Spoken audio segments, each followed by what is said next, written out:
श्री नरोत्तम दास ठाकुर कहते हैं कि कर्म कांड और ज्ञान कांड जो हैं एक जहर के बर्तन के समान है। इसलिए श्रीमद् भागवत में लिखा है केचित केवल्य भक्त्या वासुदेव प्रायणा।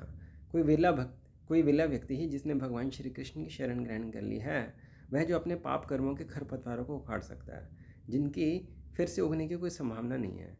वह केवल अपनी भक्ति सेवा द्वारा कर सकता है। जैसे सूर्य की रोशनी जो है वो कोहरे को दूर कर देती है। जैसे अजामिल जो हैं वो ये जो कलयुग चल रहा है इससे पिछला जो कलयुग था ये एक सत्य घटना है कि अजामिल जो है एक अच्छा ब्राह्मण था और डेली यज्ञ किया करता था, शास्त्रों का अध्ययन करता था।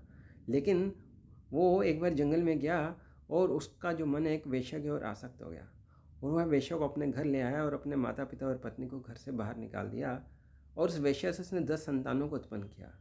तो एक बार संत जो हैं एक संत उनके घर में आए और संत के कहने पर उसने अपने सबसे छोटे पुत्र का नाम रखा नारायण।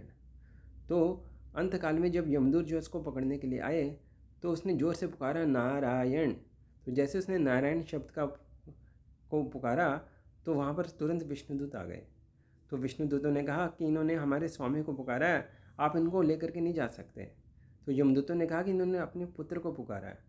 तो विष्णुदूतों ने कहा कि भले इसने अपने पुत्र को पुकारा है लेकिन नारायण शब्द तो अनादिकाल से भगवान का ही है।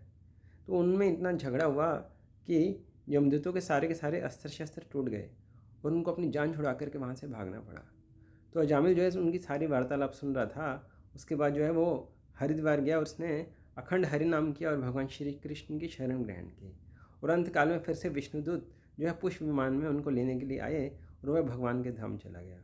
इसलिए भगवान के नाम में ऐसी शक्ति है कि वह आपके पाप कर्मों को जला करके राख कर देता है और आपको भगवान के धाम ले जाने के लायक बनाता है। हरे कृष्ण।